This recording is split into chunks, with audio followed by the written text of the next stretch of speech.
لله رب العالمين الرحمن الرحيم. Og'iz muqaddas joy. Alloh so'zi chiqadi og'izdan.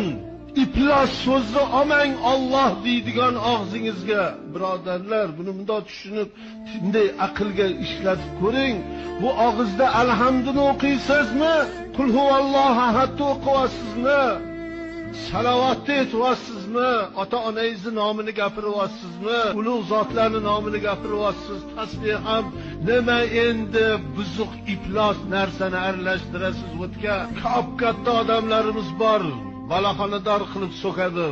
Endi bu og'izni muqaddas joy deb biling. Alhamdu sura Fotiha, sura Ixloslarni o'qigan, shularning oyatlari chiqib turgan joyga